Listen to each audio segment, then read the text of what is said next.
They told you it's burnout. They lied. It's nurse trauma. Your body never lied. The system did. I'm Dr. Lorre Laws. Let's heal the real root cause. I want to take you somewhere with me before we get into the data today. It was day 2 of a 4-day silent retreat. The rain was steady, the kind that soaks you through before you even realize it has started. Most people would have stayed inside, but something inside of me said, go. I've always learned to trust that pull. My intuition is always spot on. Not sometimes, always. So I pulled on my rain jacket, stepped out into the gray, and started walking the shoreline at Squim Bay without any particular destination in mind. About a half-mile down the beach, I stopped. There, resting on a piece of driftwood, weathered down to silver and bone, was a single coral rose, fully open, petals beaded with rain, luminous in a way that, well, had no business existing in that setting.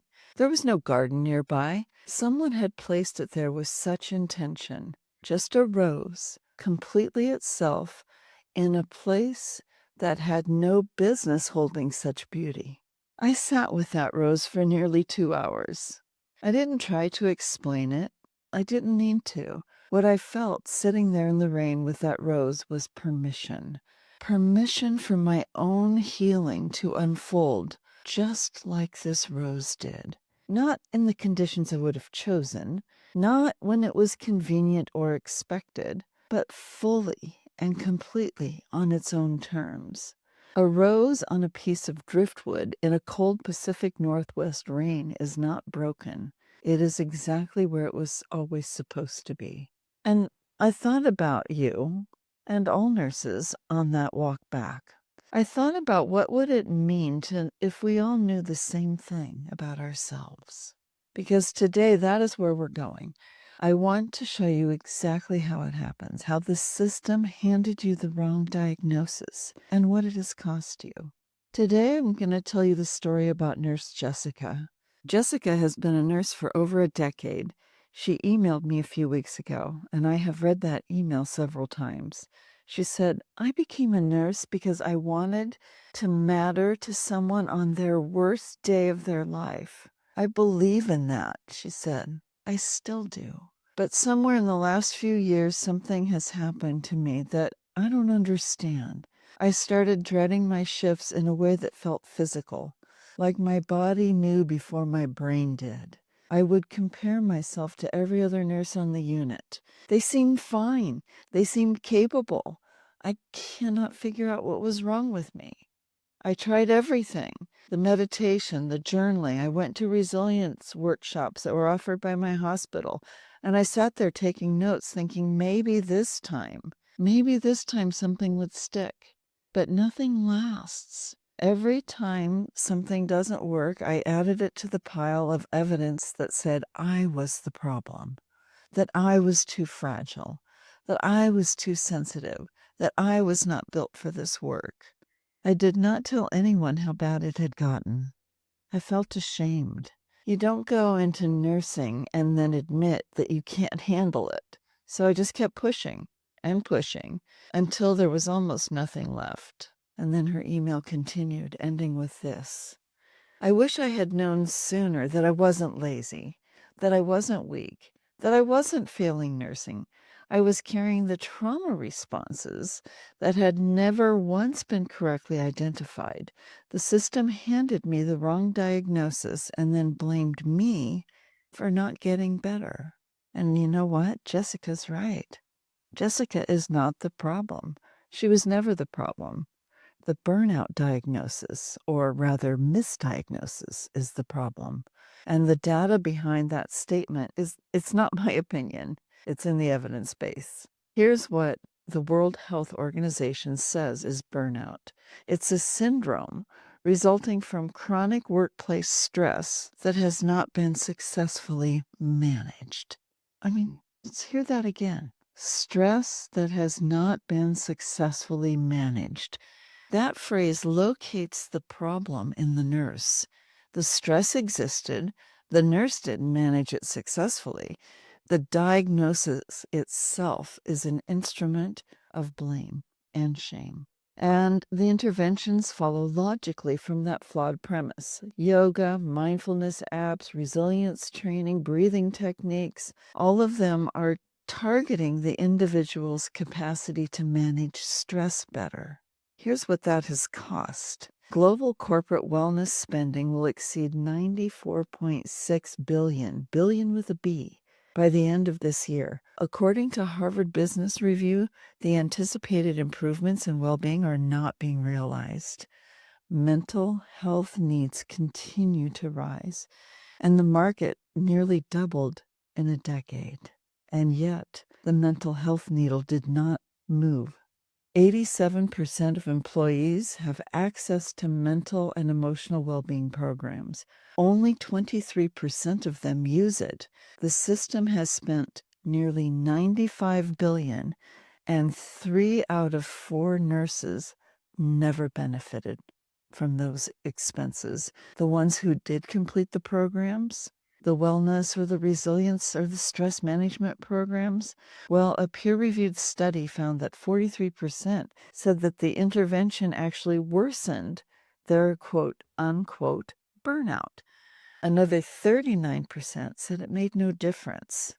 82% reported no benefit or active harm. A 2025 national survey of 2,600 nurses found that despite years of increased attention and spending, 65% of nurses still report high stress. 40% are unsure that they would even choose the profession again. This is not a participation problem. It's a diagnosis problem. And then there's the 2024 paper in the Journal of Emergency Nursing. They stated it plainly. Individual-focused self-care strategies place the blame and responsibilities for fixing burnout on nurses rather than addressing the organizational and systemic factors the research identifies as the root cause. The authors of that study called it a form of gaslighting that contributes to the ongoing harm of nurses. So think about that. A peer-reviewed nursing journal used the word gaslighting in 2024 about what your workplace setting, your hospital offered you after your last brutal day in service. I'm going to pause here for just a minute. Everything I'm sharing with you today is the foundation of something super special that I am developing. It's called the Nervous System Reset for Nurses, and it is a 3 half-day live event. This is the first time that I am bringing this framework in a live, immersive format such as this. So if what you are hearing today is landing somewhere deep within you, I want you to get on the wait list for the reset before the conversation ends. This event will send out. This event will sell out. So take a quick tour over to drlorrelaws.com/reset. Get on the wait list right away, and then we'll come back.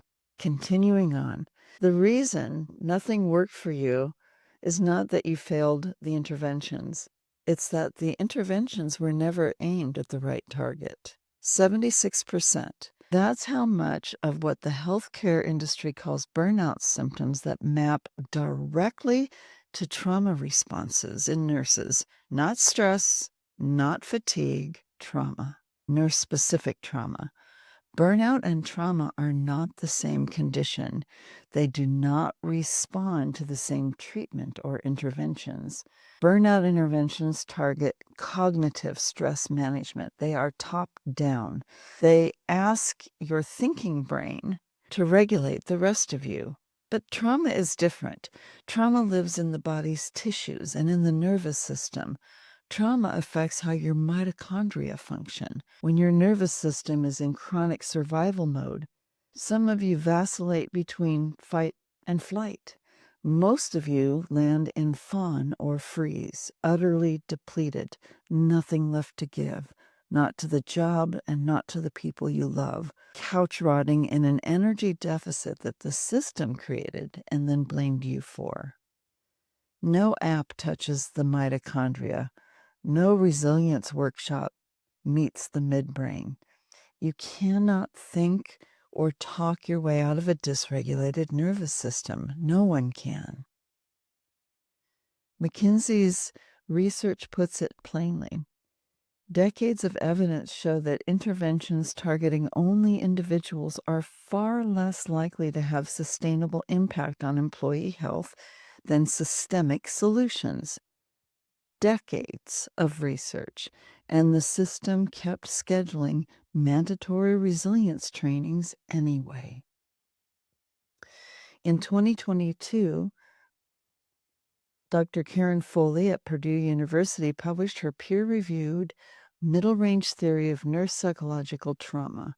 This is the first framework to identify and define the trauma types that emerge specifically from the conditions nurses work inside. Not general human hardship, not occupational stress, nurse-specific trauma with its own clinical definitions and its own evidence base. Her framework is the first peer-reviewed evidence that correctly identifies what is actually happening. For the first time, nurses have the correct diagnosis. And yet for 50 years, the system has asked you to do the opposite of what the science shows. The system asks you to think better, breathe better, be more resilient, get better work-life balance. And when it didn't work, the burnout diagnosis made sure that the failure to not manage your occupational stress effectively, that blame landed on you. Your body never lied. It was responding exactly as a nervous system responds to unaddressed nurse-specific trauma. The science has shown this. The system has chosen not to act on it. The traumatized to monetize model says it all. A nurse in survival mode does not challenge unsafe or dangerous staffing ratios. A nurse who's stuck in survival mode doesn't file grievances, does not collectively organize or bargain, does not whistleblow, because from the system's point of view, a compliant nurse is a profitable nurse, and regulated nurse is a threat. The system isn't broken. It's operating exactly as planned. Now let's talk about you. When the resilience modules didn't work, it wasn't because you failed. It was because you were misdiagnosed with burnout when the real root cause is nurse-specific trauma. When the mindfulness app did not quiet the dread before your shift, it wasn't because you weren't trying hard enough. It was because a sympathetically activated nervous system under chronic threat cannot be thought or breathed back into ventral vagal tone. When you felt that creeping sense that you're the only one who could not handle it, your body was not lying to you. Your body was giving you the accurate readout of what prolonged, unaddressed nurse-specific trauma actually feels like. It's the diagnosis that is wrong, not you, not your body. There's nothing wrong with you. This is how trauma adaptations work. The map and the interventions that they handed you, that's what was wrong. You've been working from the wrong map for years, and then they've been blaming you for getting lost or not getting to where you wanted to go. You were never the problem. The diagnosis was, and now you know the difference. And that is really where the healing actually begins. Not in a work-life balance workshop, not in a resilience computer-based training, in the correct diagnosis followed by the correct treatment. And this is what I have built my life's work around. 7 years of research, hundreds of nurses served. I wrote the book, I founded the nonprofit, and now this summer we're having the first live event for nurse-specific trauma healing. So before I let you go, I want to ask you a question. When the burnout diagnosis stopped making sense for you, what were you experiencing in your body, in your mind, in your emotions? And what did you tell yourself about that? Go ahead and send me a message, a DM, reach out any way you'd like. I read and respond to every single message personally. And if you're ready to stop working from the wrong map, Please get on the wait list for the Nervous System Reset. This is, again, that 3 half-day event, and I am bringing it right from my living room to yours so that healing can happen independent of the healthcare system or educational system or whatever system in which you work. From my healer's heart to yours, and until next time, namaste.